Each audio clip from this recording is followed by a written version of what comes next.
Agora já estamos em direto. Boa noite a todos.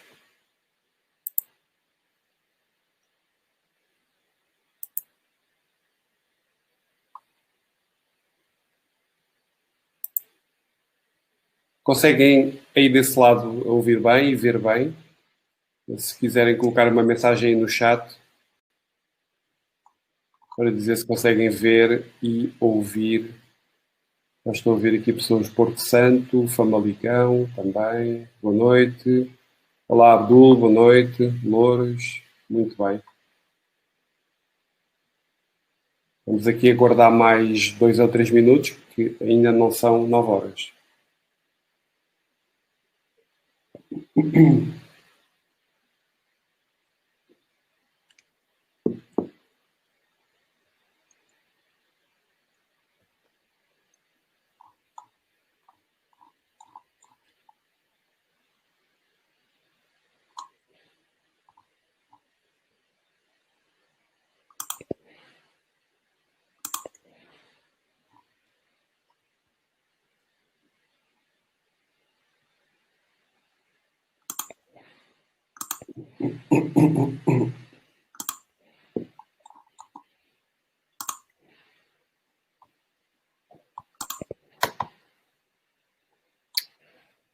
Entretanto, para quem já aqui está dentro da sala, eu aproveito para informar que temos aqui libertamos 2 PDFs, 2 ficheiros em que vocês podem baixar, obter.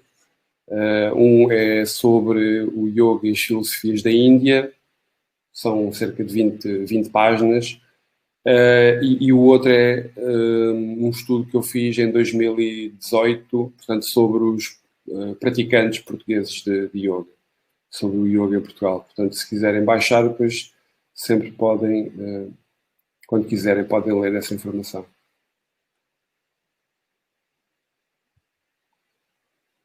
Então, Paulo, apresenta o tema de hoje.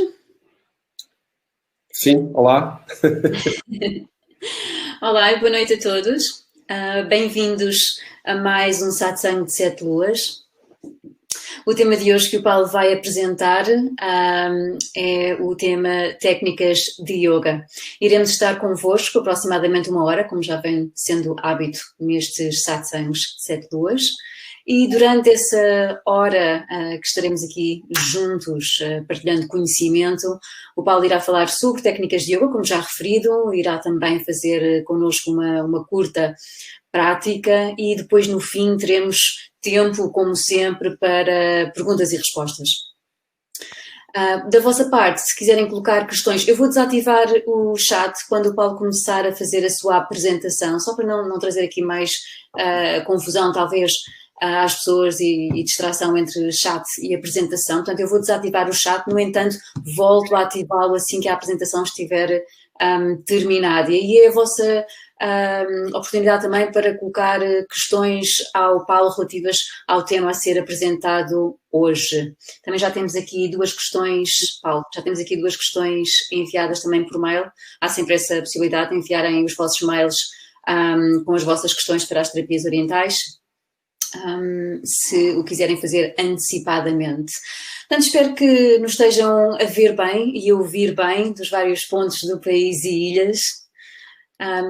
Eu vou passar a palavra ao Paulo e até já a todos. Obrigada, Ana, até já. Então eu vou iniciar aqui a apresentação.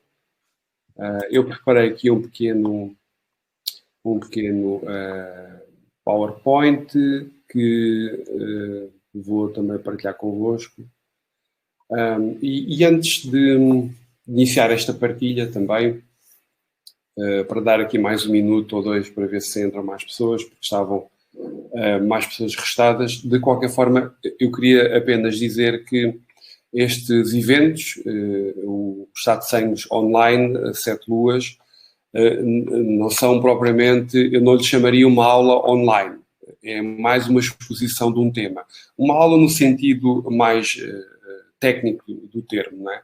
Portanto, eu não venho aqui dar aulas a ninguém, eu venho só partilhar algum conhecimento e tão só. É só isso que se pretende, no fundo, estarmos juntos neste sábado à noite, este sábado 31 de outubro, noite de lua cheia, em que temos esta iniciativa de começar com o satsang online 7 luas, que também é uma forma de podermos estar juntos. E é isto que me interessa mais até, é o facto de nós podermos também no mundo virtual construirmos uma pequena comunidade, uma pequena sanga e de nos encontrarmos de volta e meia, uma vez por mês sim, mês não, faz sentido fazermos esta partilha. Hoje sou eu, daqui no dia 30 de novembro é a Ana, portanto vamos alternando sobre os temas também aqui que vamos aqui apresentando. Pronto, então feita esta introdução, este é o terceiro episódio, portanto já começamos há 2 meses atrás, se bem que o outubro teve 2 noites de lua cheia, portanto esta é a segunda de outubro, na verdade começamos em setembro, mas de setembro até hoje este é o terceiro episódio. E o tema é técnicas de yoga. Eu deixei aqui também os sites para quem quiser depois verificar os próximos eventos que nós vamos sempre fazendo, alguns, ou a maioria nesta altura, por internet, não é? Ou por Zoom, ou pelo Webinar Jam, que é a plataforma onde neste momento nos encontramos, mas podem espreitar aqui estes 2 sites, o meu, portanto, com informação um bocadinho mais ligada à academia e alguns textos um bocadinho mais cuidados. O das terapias orientais também mais tem a ver com as formações de yoga e yogoterapia. E depois o site da revista Yoga Dharma, que eu espero até ao final do ano publicarmos o número 3.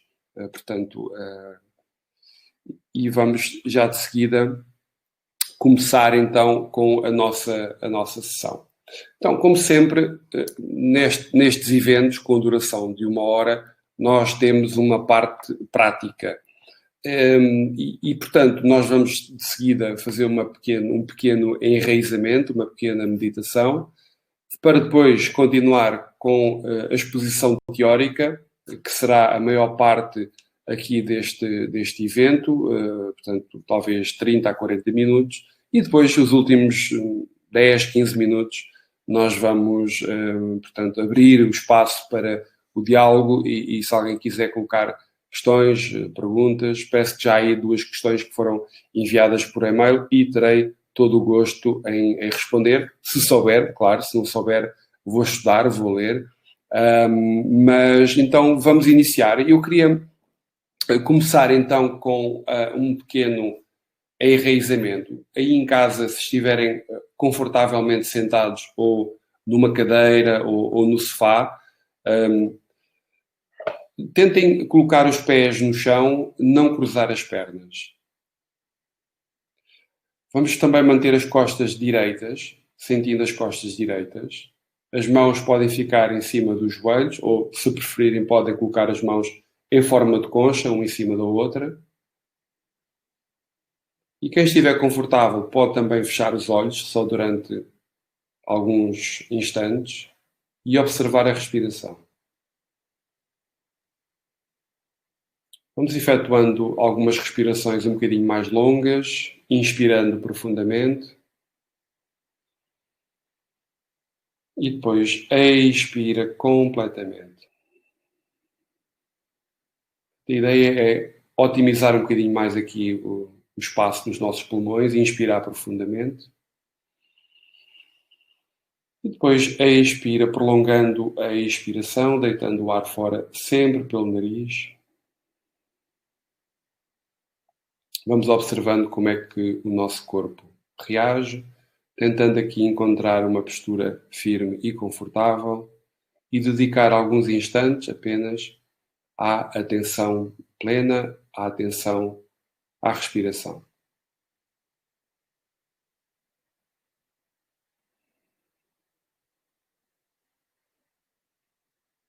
Agora, nesta segunda fase da prática, não é necessário prolongar a inspiração, nem sequer é necessário prolongar a inspiração. Vamos apenas observar a respiração, o fluxo natural do ar que entra e do ar que sai.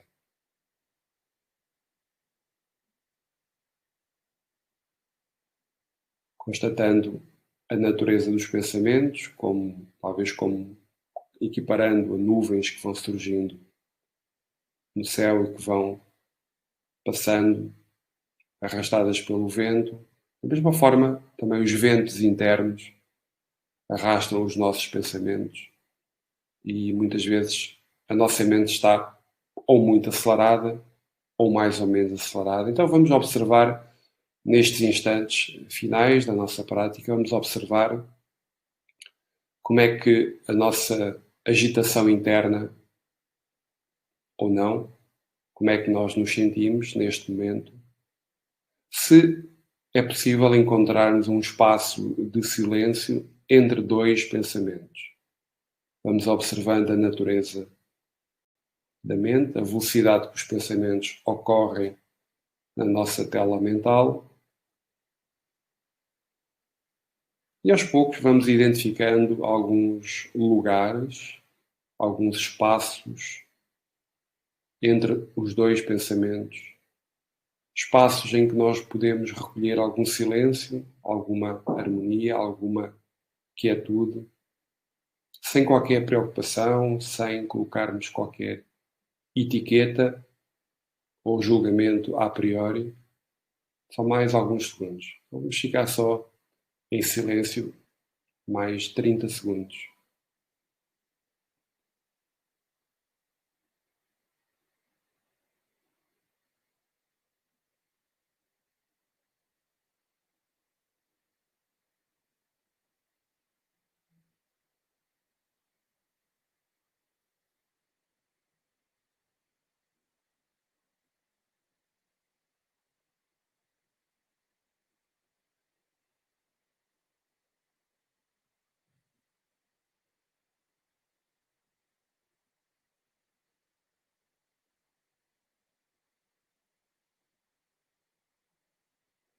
Aos poucos vamos então concluindo a nossa mini prática. Eu chamo de mini prática porque na verdade foram apenas poucos minutos.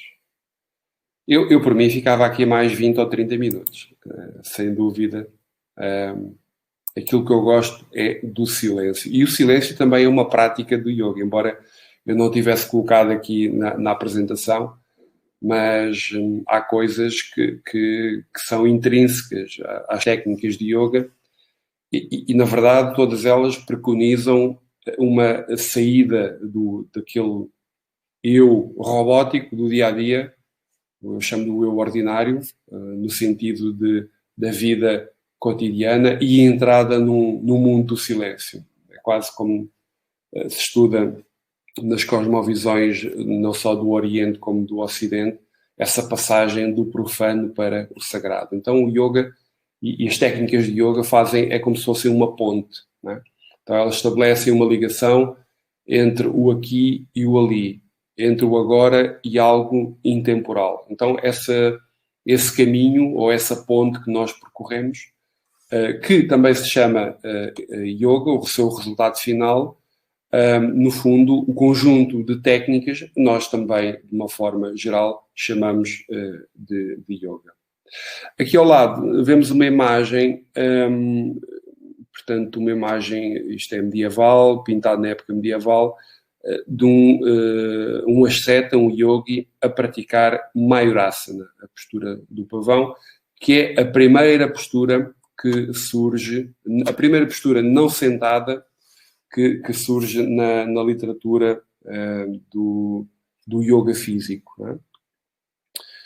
Aqui nós temos dois Nat Yogis, portanto, de um Sampradaya ou de uma tradição que são os Nats, eles ainda hoje estão ativos na Índia, são as setas, e fazendo aqui um à parte, todo este yoga medieval, como nós estamos aqui a ver, por exemplo, nesta imagem, ele é essencialmente fabricado por homens, praticado por homens e escrito por homens. A inversão do paradigma no yoga contemporâneo, já depois da década de 1920, 1930, vem precisamente mostrar que hoje há mais praticantes mulheres do que homens. Não é? E é muito interessante observar isso do ponto de vista comparativo, comparando a história do yoga, e é muito interessante constatar os factos, e eu estou apenas a cingir-me aos factos. Portanto, o yoga era essencialmente, embora existam registros de Hatha Yoginis, mulheres praticantes de yoga, aqui e ali, em alguns textos, é também um tema que eu estou a aprofundar agora até mais ao final do ano, na revisão de literatura, identificar esses textos, medievais ou não, onde aparecem as mulheres praticantes de yoga, os seus deveres para com a comunidade e para com a família, mas também as suas práticas. Um ou outro texto também refere isso. Portanto, estou a estudar a dinâmica do feminismo ou do feminino no contexto do yoga contemporâneo, o yoga em Portugal. Dentro das técnicas do yoga, nós temos muita coisa. Temos vários textos. Eu vou começar aqui por referir alguns textos. É óbvio que a lista que aqui está é meramente indicativa, não representa nem 1 ou 2% da literatura que existe no yoga, até porque muita dessa literatura não está traduzida para as línguas ocidentais, nem sequer o inglês, nem o francês, muito menos o português. Elas ainda estão, ou esses textos ainda estão no sânscrito, alguns em Pali, no caso dos yogas mais budistas, por exemplo, em Pali, e outras línguas locais que eram faladas na Índia por volta do século V, antes da Era Comum, portanto há cerca de 2500 anos. A partir daí, a Índia acaba por ser um caldeirão filosófico onde estão em jogo várias cosmovisões. E estas cosmovisões ou escolas filosóficas, da qual o yoga é também, e começou por ser uma escola filosófica indiana, acabam por se degladiar umas com as outras e tentam se superar filosoficamente relativamente à cosmovisão, ao ideal de vida. E não esquecer que na Índia existiam vários grupos de ascetas que viviam em locais remotos, como os ashramas, ou mesmo na própria floresta, e também haviam outros ascetas que eram, portanto, casados e tinham as suas famílias, talvez este segundo grupo mais ligados às tradições tântricas, que é também um dos temas que nós vamos falar, salvo erro, o último tema aqui do ciclo do Satsang Online 7 Luas. Mas já desde esta altura que aqui está, portanto, século IV antes da Era Comum, antes de Cristo, há indivíduos que pertencem à corte do Alexandre o Grande imperador, que se apresentaram perante estes emissários da corte em determinadas posições, algumas delas deitados, outras sentados. Portanto, há esses relatos com 2400, 2500 anos de indivíduos a fazerem coisas diferentes com o corpo. Aqui a questão que se coloca, que é talvez mais pertinente, é perceber se era uma prática de asana ou, se por outro lado, era uma prática do tapasya ou do tapas.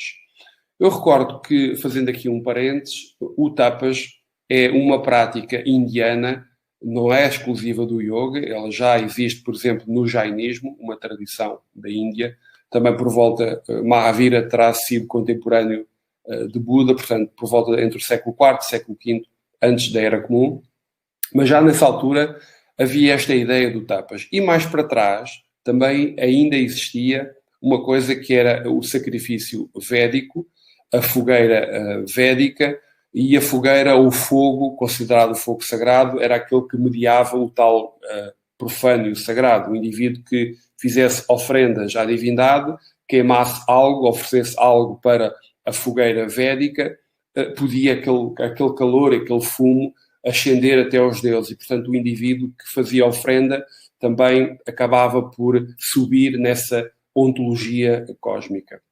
Agora, de facto, há uma altura em que essa fogueira, por via, enfim, também da última parte dos Vedas, mais os Upanishads e os Aranyakas, as histórias das florestas, mas esse tapas começa a ser internalizado. Ou seja, essa fogueira védica dá lugar ao sacrifício interno. Então, herói, Mahavira, o grande herói, é aquele que é capaz de fazer um sacrifício interno. E aqui, no caso do jainismo, até o sacrifício tem mais a ver com as penitências e com o jejum. Não é? Isto para quê? Para enquadrarmos que o tapas, como uma disciplina, é a mortificação do corpo, ou fazer determinadas ações com o corpo para testar os seus limites, porque os indivíduos que o faziam acreditavam que poderiam se superar eles próprios, e isso também era uma forma de mostrar aos outros que tinham algum poder, porque é um tema que surge também sempre, ele é recorrente nos textos do yoga, são as várias dimensões do poder. Nós temos isso, temos os siddhis no Yoga Sutra, temos os poderes nos textos medievais. Portanto, a ideia de que o indivíduo que pratica yoga é poderoso, ou é poderosa, ela ou ele. Portanto, isso tem a ver com o tapas. Portanto, o controle do corpo acaba por ser a porta de entrada para um outro, pretende-se que seja um outro nível, um controle da mente, um controle do espírito, até encontrar uma experiência transcendental. Portanto, o tapas é mais antigo do que o asana, não temos dúvidas. Agora, o asana, quando é que surge? Não é? Portanto, nós também temos algumas referências relativamente à arqueologia, no caso da civilização do Vale do Indo, ali aquela zona, e hoje é Paquistão, Mohenjo-Daro e Harappa, onde aquela figura, portanto, o Pashupati, o selo de Shiva, alguns indivíduos vêm dizer que aquilo é uma prática de asana. Do ponto de vista da academia, não é a opinião mais seguida. Eu chamo a atenção, e eu tenho sempre aqui este cuidado, porque uma coisa é a cosmovisão ou as crenças mainstream, mesmo dos praticantes de yoga, porque ouviram aqui e ali com o instrutor e tal, ou com o professor, ou com o guru, ou com o mestre, e outra coisa é a visão da academia. A visão da academia é baseada em factos. Nós escolhemos os factos, não é? Eu também sou praticante de yoga e sei perfeitamente o que estou a dizer, porque eu assisto a várias aulas também e frequento vários locais onde vou fazendo o meu trabalho de recolha de informação, etnografia, e, portanto, percebo que há aqui dois mundos quase que em choque, a visão da academia e a visão dos praticantes. Mas também há praticantes académicos que, enfim, tentam fazer essa ponte, essa ligação. Isto para dizer o quê? Para dizer que o Shiva Pashupati, o tal selo de Shiva, que terá 3 a 4 mil anos, não representa propriamente uma prática postural. Podia ser um sacerdote ou um feiticeiro numa postura diferente, em cima de um pequeno trono, e depois com os chifres, portanto, e depois a representação dos animais, e chamam-lhe o Senhor das Bestas ou o Senhor dos Animais. Agora, muitas ou algumas escolas vêm fazer uma interpretação um bocadinho forçada, na minha opinião, dizendo que o asana já existe há 4 mil anos, há 5 mil anos e por aí. Ou seja, nós aí já não temos história do yoga. História do yoga escrita, não é? Para trás do Rig Veda, a partir de 1500 anos antes de Cristo, portanto, no fundo, 3500 anos no total, nós não temos nada escrito. Portanto, tudo o que possa acontecer é pura especulação e depois entra no domínio da crença. Esses factos não são abordados pela academia. Crença é uma coisa, factos históricos são outra coisa. Portanto, a dúvida aqui é em perceber se estas posições com o corpo que os indivíduos da corte do Alexandre o Grande presenciaram e depois descreveram, se são asanas ou não. No contexto do tapas, por exemplo, há autores que dizem que sim, que estamos ali, enfim, no início da prática postural, há 2500 anos atrás. A verdade é que o yoga de Patanjali, já lá vamos ao tópico seguinte, já refere algumas posturas. E não existem posturas de pé, nesta altura, não é? Portanto, a existirem, a meu ver, não seriam propriamente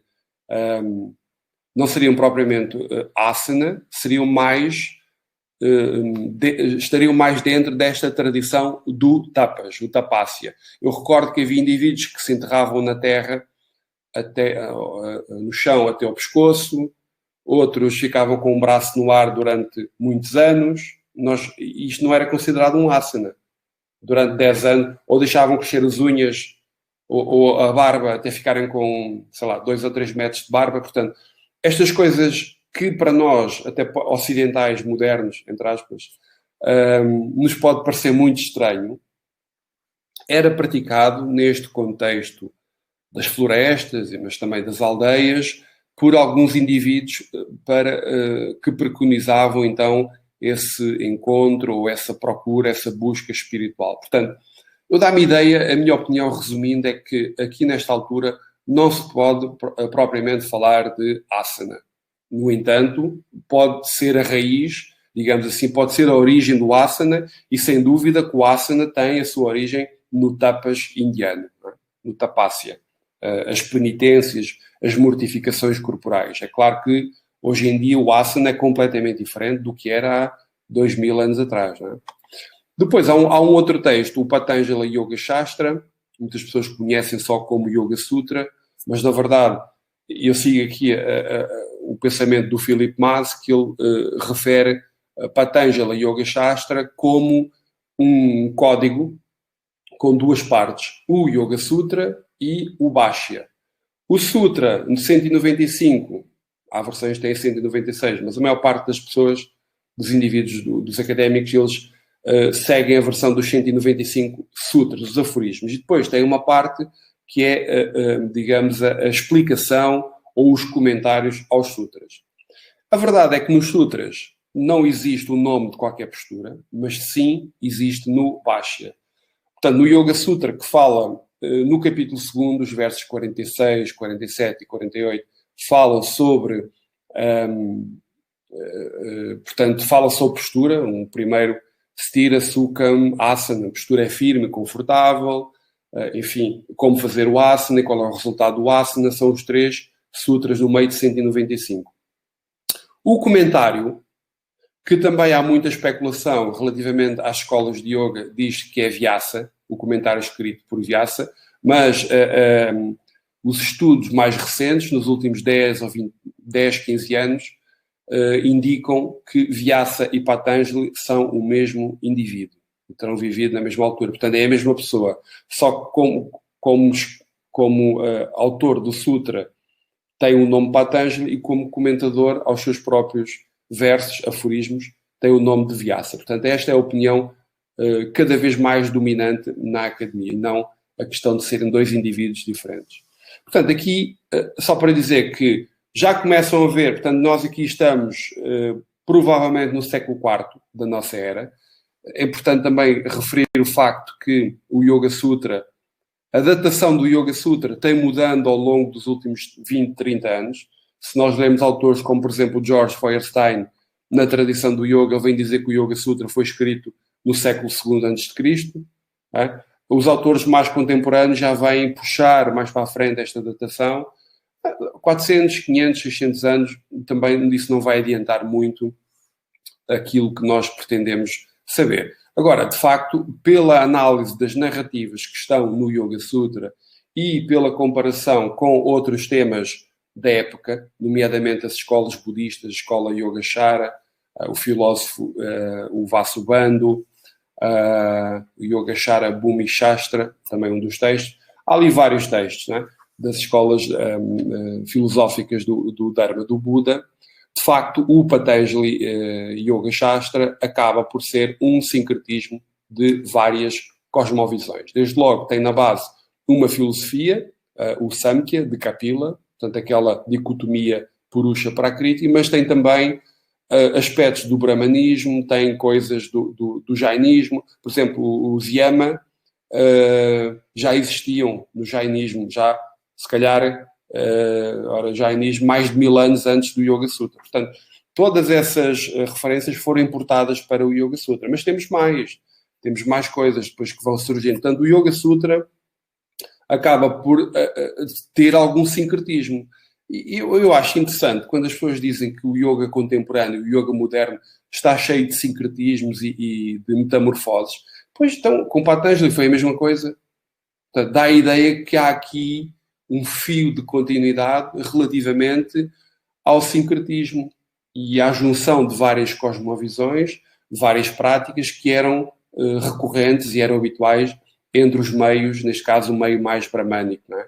Porque aqui o Yoga Sutra também refere que quem estava apto a praticar yoga eram os homens, os brahmanes só, não é? Portanto, temos aqui também uma incursão no brahmanismo. Mas depois também temos um texto muito interessante, que é o Amrita Siddhi, de inspiração do budismo Vajrayana, portanto é um texto tântrico, do Tantra Vajrayana. O Vajrayana, para quem não sabe, portanto, o atual Dalai Lama é desta tradição, do budismo tântrico, Vajrayana, portanto, são monges também. E este primeiro texto, eu trouxe-o para aqui, ou seja, coloquei-o aqui, porque a importância é que, neste texto, no século XI, nós já temos ali a descrição de algumas práticas, nomeadamente bandas e mudras, que mais tarde essas técnicas iriam ser integradas, por exemplo, no Hatha Yoga Pradipika, no século XIV. Aliás, aqui o 14 não, isto é século XV, o Hatha Yoga Pradipika. Faço já essa advertência. O Amrita Siddhi, então, do século XI, é um texto em que tem a descrição de algumas práticas que nós hoje sabemos ou chamamos de Hatha Yoga, no entanto, não lhe chama Hatha Yoga. Isto é muito interessante, ou seja, no milieu ou no meio budista, dizendo de outra forma, já haviam práticas corporais, mas o nome Hatha Yoga não era considerado, não é? Portanto, isto também para referir que um estudo do yoga sem considerar ou sem ter em conta os contextos do Dharma do Buda, do budismo, e o Dharma do Mahavira, do jainismo, portanto, acaba por ser um conhecimento incompleto, não é? E reparem, o que nós sabemos no Ocidente é de facto muito pouco. Portanto, já estou ligado ao yoga há 30 anos, cada vez mais sinto isso. Sinto que quanto mais sei, como dizia o filósofo, menos sei. Porque há muita coisa, há sempre muita coisa. E aquilo que nós consideramos como verdade hoje, através das evidências e dos factos e da história e da tradução dos textos, nós começamos a perceber que afinal não é bem assim. Temos depois um texto ali entre o século XI e o XII, o Vimanarachana Kalpa, em que há referências a 9 posturas. E aqui surge o primeiro asana, que está aqui do lado direito, o Mayurasana, o pavão. Não é? Portanto, muitas destas posturas eram inspiradas, óbvio, na observação da natureza, por esses ascetas, e eles tentavam fazer com o corpo ou imitar alguns animais, não é? Também, mas é óbvio que o asana, para falarmos aqui de posturas, eu nem vou referir os benefícios, contraindicações, toda aquela parte mais técnica, porque é óbvio que nós não temos tempo, poderíamos ficar aqui mais 2 horas a referir e falar sobre o asana, os vinyasas, a sequência, os tempos de permanência, tudo isso que é tratado mais num contexto mais técnico postural. Depois temos aqui o Hatha Yoga Pradipika, eu penso que é 1420, salvo erro, portanto já temos aqui século XV, 1420 ou 1520. Eu agora fiquei na dúvida com esta datação. Lá está, são os tais 100 anos para a frente ou para trás que podem fazer diferença, não é?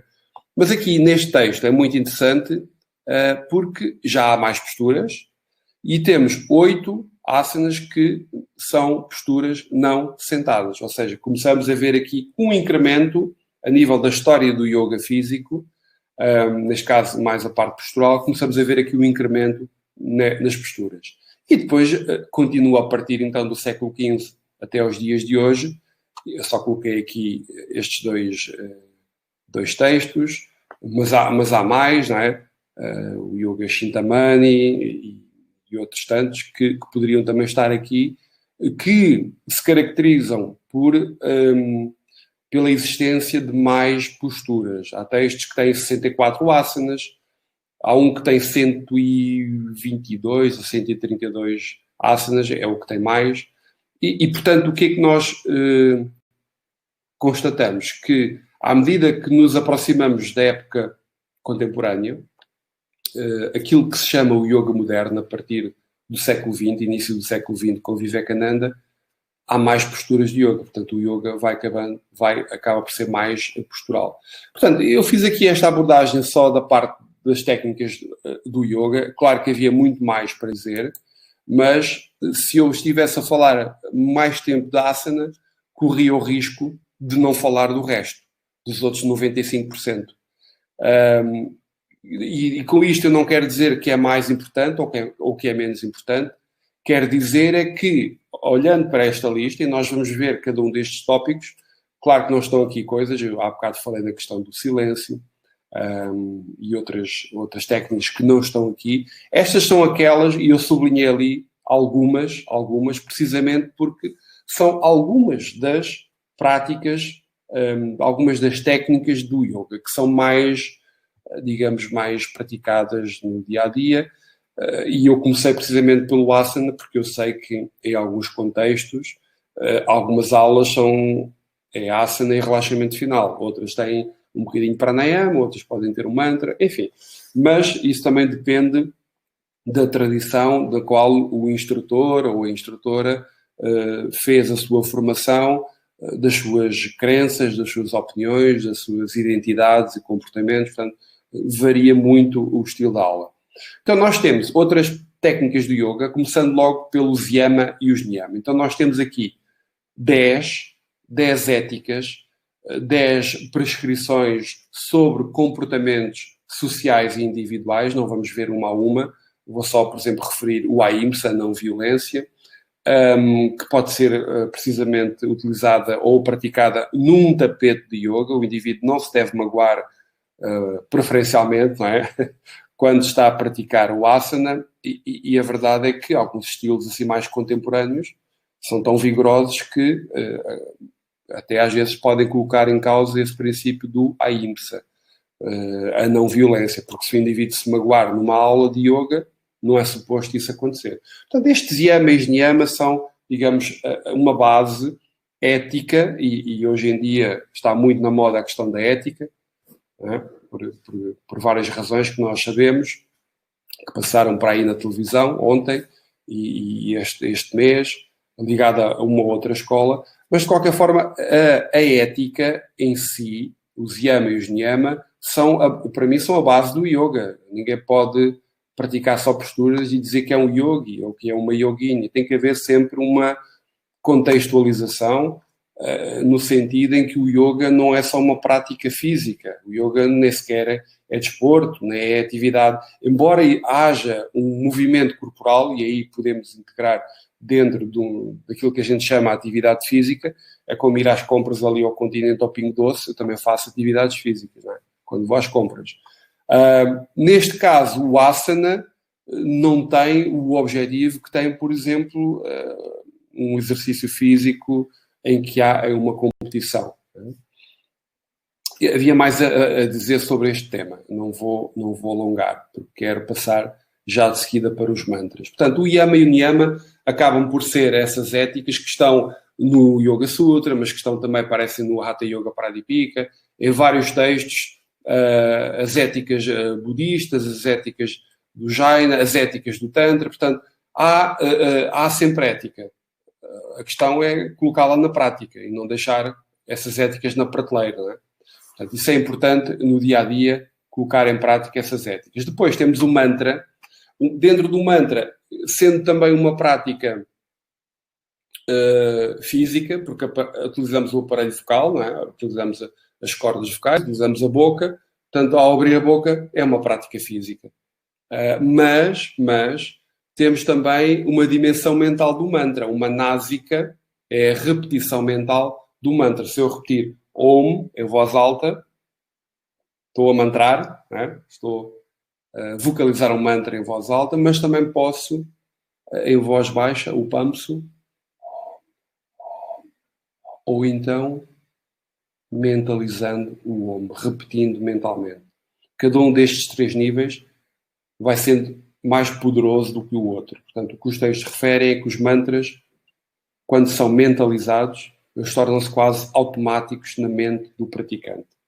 Dentro do mantra, o mantra também tem uma função, é óbvio, uma função que está ligada com a mente, com a eliminação ou diminuição das flutuações do pensamento, e depois também há aqui, é óbvio, inequívoco, uma ligação com a divindade ou com, digamos, o Deus ou a divindade que o indivíduo acreditar. Há mantras com forma, mantras sem forma, há mantras bija, sons de semente, há ligação dos mantras com os chakras também, no caso das teorias do Tantra. Portanto, o mantra é também uma prática muito interessante que é utilizada no yoga. Depois temos o Shatkarma. O Shatkarma são 6 ações de purificação. Por exemplo, água salgada no nariz, lavar o nariz com água salgada. E outras práticas, como por exemplo o vómito terapêutico, que são práticas que não são feitas nos estudos de yoga, é óbvio, não são praticadas. Às vezes, num ou outro retiro, ainda se vê este tipo de práticas. Eu lembro quando estava em Tomar, eu estive em Tomar 4 anos, na Quinta do Anjo, Ashram, e nós tínhamos nos cursos e também nos retiros, nós fazíamos estas práticas. Algumas pessoas tinham mais dificuldade, outras não faziam, nunca obriguei ninguém, mas havia muita gente que gostava de experimentar e até era muito interessante para remover a mucosidade não só do trato gastrointestinal, mas também das fossas nasais, enfim, sinusites e problemas respiratórios, que essas práticas ajudam na remoção do kapha, do corpo, que é a mucosidade, ou ama, as toxinas. Depois temos também o Bandha. O Bandha, há vários tipos de bandhas. Os bandhas também têm a função, ou seja, eles são contrações neuromusculares. Há 4 principais, 3 mais 1, o Jiva Bandha, mas eles servem para redirecionar a energia subtil, que se acredita estar latente a nível da base da coluna vertebral, o primeiro chakra, que se chama, portanto, essa energia se chama Kundalini. E, portanto, esses bandhas são aplicados em vários pontos do corpo para poder fazer essa ascensão a nível do canal central.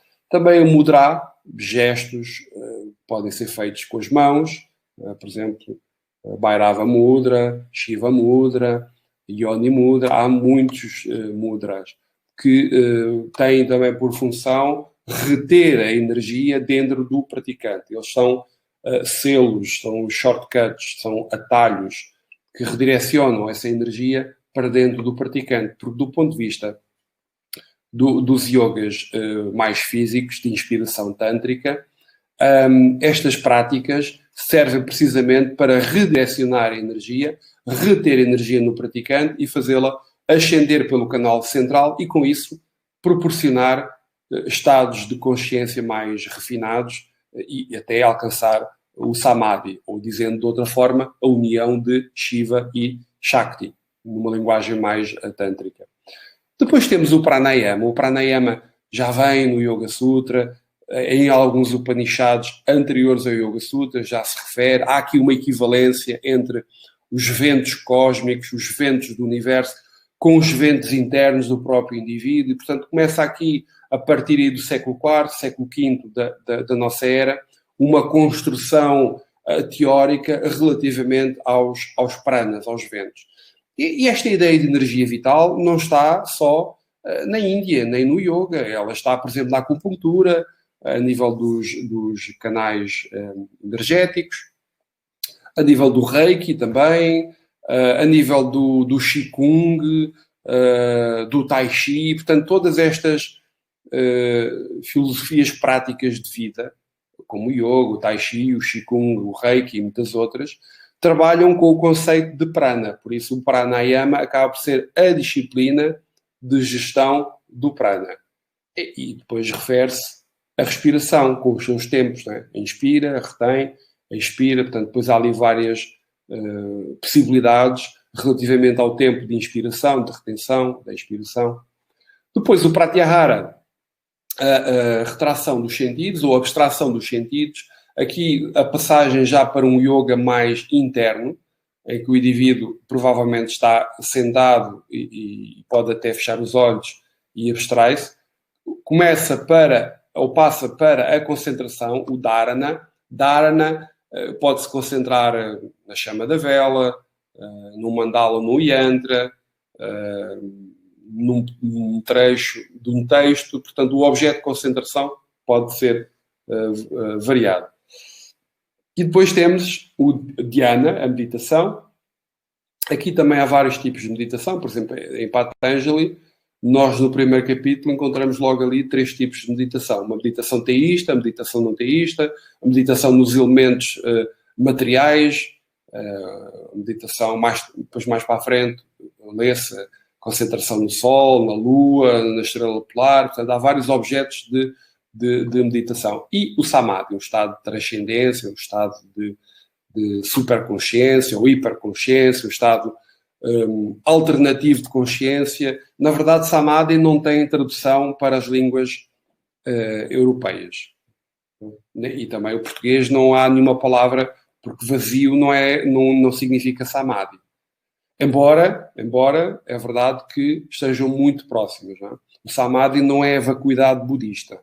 Não tem nada a ver com isso. De qualquer forma, o samadhi é também uma das técnicas, embora no comentário ao Yoga Sutra se diga logo que yoga é samadhi, né?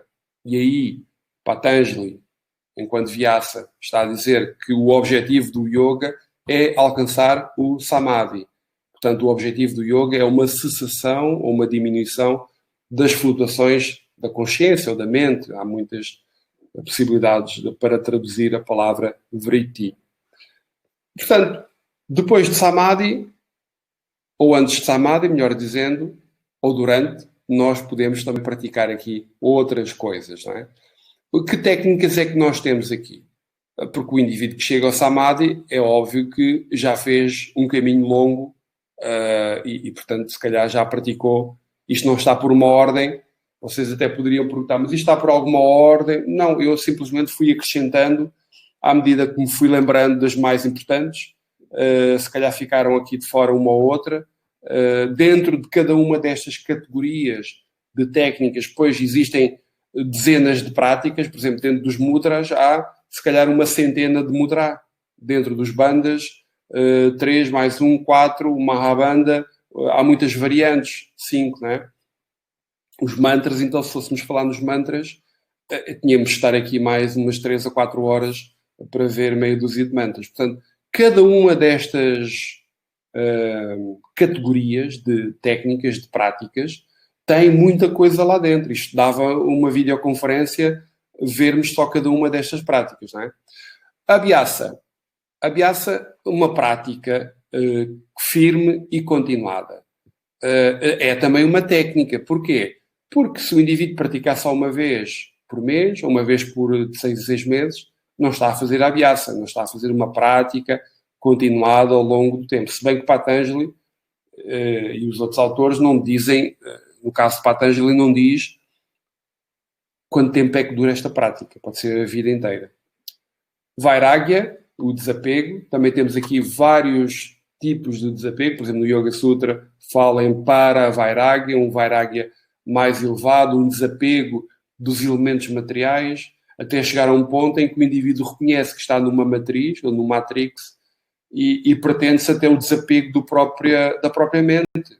Porque a mente e o corpo não é que sejam ilusão, a mente e o corpo são veículos para nós experienciarmos a tal experiência passo a repetição, a experiência do êxtase ou da transcendência, mas a verdade é que mente e corpo estão do lado da matéria ou da prakriti, e, portanto, acabam por ser relativo, ter uma relativa importância.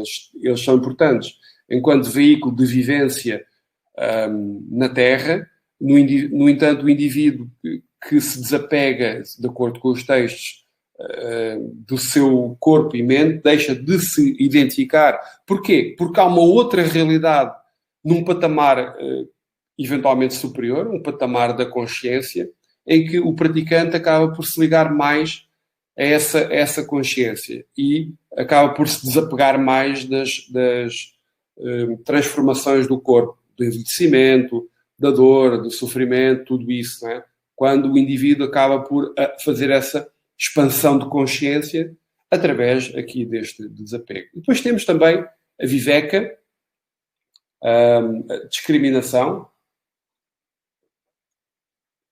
discriminar, escolher, decidir entre boas ações ou entre ações que são relevantes para a minha própria evolução, a minha prática espiritual, em detrimento de outras práticas que não me fazem sentido. Então eu vou escolher. Aqui o yogi tem que escolher, tem que decidir, não é?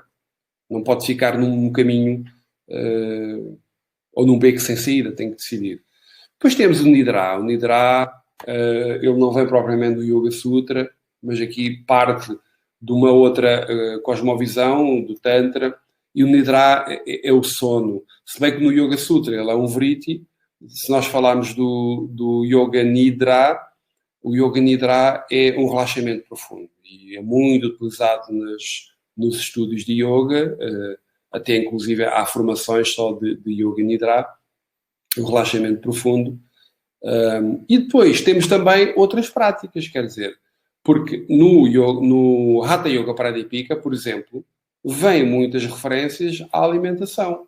Até que ponto a alimentação também não é uma técnica de yoga? Alguém pode dizer, não, são coisas diferentes. Sim, eu sei que são coisas diferentes. Mas o indivíduo que tenha cuidado com o corpo, cuidado com a mente, vai também necessariamente ter cuidado com a alimentação. Porque, na verdade, nós somos aquilo que comemos também, não é? Portanto, não podemos estar a conspurcar o corpo e depois estarmos no tapete a fazer meia dúzia de posturas, porque as coisas têm que ser coerentes, não é? E o lifestyle, ou o estilo de vida do indivíduo que pratica yoga, de acordo com os textos, não estou a pregar para ninguém, estou apenas a referir os textos, e serve, acima de tudo, para mim próprio, a alimentação é fundamental. Não é? A comida sáttvica, a comida pura, harmoniosa, não transformada, não congelada. É claro que é difícil, eu sei que é difícil, mas muitas doenças dos dias de hoje têm precisamente a ver com o estilo de vida e com a alimentação desequilibrada que nós temos.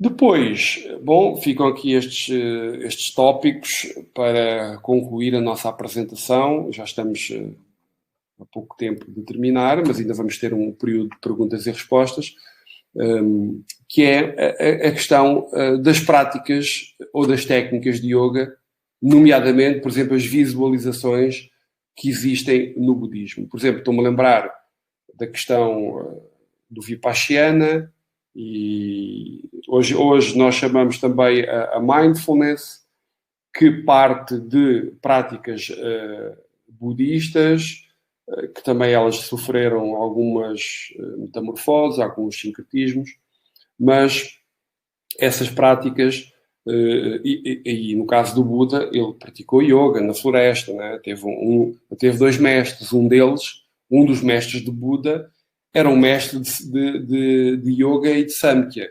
Não tem nada a ver com essa escola do yoga Samkhya, né? Mas esse mestre do Buda ele era um praticante, provavelmente de meditação. Provavelmente de meditação, porque naquela altura as práticas ascéticas essencialmente eram práticas meditativas, práticas que também tinham a ver com a alimentação, com o jejum prolongado, e tanto é assim que a história diz-nos que o próprio Buda e também o Mahavira fizeram longos períodos de penitência e de jejum.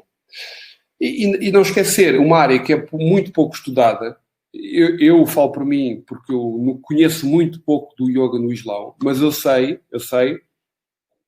que o ano passado foi lançado um livro, não me recordo agora o do autor, mas o do yoga no contexto do Islão. Portanto, só para dizer aqui que nós estamos habituados a ver o yoga no contexto da Índia hindu, na sua origem. Na verdade, também o termo hinduísmo é problemático, porque é uma construção eurocentrada, é um termo que é criado pelo Ocidente e atirado para a Índia, significando um conjunto de crenças, identidades e comportamentos daqueles indivíduos que viviam ali no vale, no rio Sindhu. Né? E a partir dali ficou hinduísmo. Então, os ismos, as criações ocidentais, os budismos, os jainismos, os zoroastrismos, os hinduísmos, portanto, tudo isso são rótulos ou etiquetas para nós termos algum paralelismo e poder fazer algum significado para uma mente ocidental, habituada a colocar um rótulo, uma etiqueta e guardar a informação em caixinhas, não é? Porque Darshana, cosmovisão, o que é isso, não é? Ou Dharma, o que é o Dharma? É uma coisa que transcende a própria existência humana. O próprio planeta tem um Dharma, não é? Mas como é que a gente consegue compreender isso? Comparando com uma razão cartesiana ou aristotélica?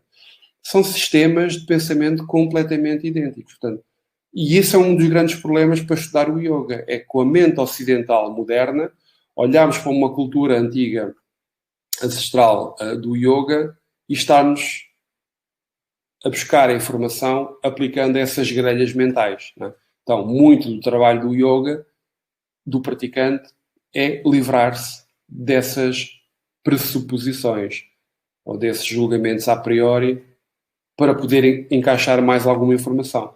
Por isso, estes yogas aqui de outras tradições xamânicas, mas também do Islão e do próprio Tibete, não é? Estou aqui a pôr o Dharma do Buda, mas também os yogas tibetanos, também há muita coisa por aí, é um mundo. E finalmente, o tema dos poderes e a libertação, hoje não vamos explorar muito esse tema. Aliás, já dei um webinário, quando é que foi? Aqui há uns meses, 2, 3 meses, sobre a questão dos poderes, o poder no yoga, e de facto o poder e a libertação andam sempre de mão dada. O objetivo do yoga é sempre libertar o indivíduo do sofrimento. Não é só o sofrimento físico, acima de tudo, é o sofrimento derivado da ignorância transcendental, do facto de nós não conhecermos a nossa essência. Ou dizendo de outra forma, não sabemos o que é a consciência. E não saber, eu enquanto indivíduo, não conseguir me identificar com a minha própria consciência. Porque no dia que eu fizer isso, eu já cá não estou. Estou, mas não estou. Sou, mas não sou. Não é? Porque isso tem a ver também com a questão do ego e a questão que no Yoga Sutra se refere, que é a sublimação do ego, o ir para lá da visão egóica da realidade. Não é? Agora, essa experiência de dissolução, essa experiência de ir para lá do eu, quer dizer, o eu é uma construção. O eu é uma construção cultural. Não é? Assim como o género. O género é uma construção cultural. Assim como toda a sociedade, tudo aquilo que a gente chama cultura, é uma construção do ser humano, que vai mudando ao longo dos séculos. Não é? Portanto, se nós pudéssemos tirar de cima de nós essas camadas, eu chamo de software, as camadas de software que fazem determinadas funções mentais e não só, e pudéssemos ver sem esses filtros, isso era espetacular. Muito bem, então vou-me calar já de seguida para também termos aqui algum tempo para colocarmos, ou vocês colocarem perguntas Antes de passar aqui a palavra à Ana, só dizer que também há aqui uns eventos que, se quiserem, vocês podem seguir. Desde logo o Satsang Online, temos aqui as datas dos próximos eventos.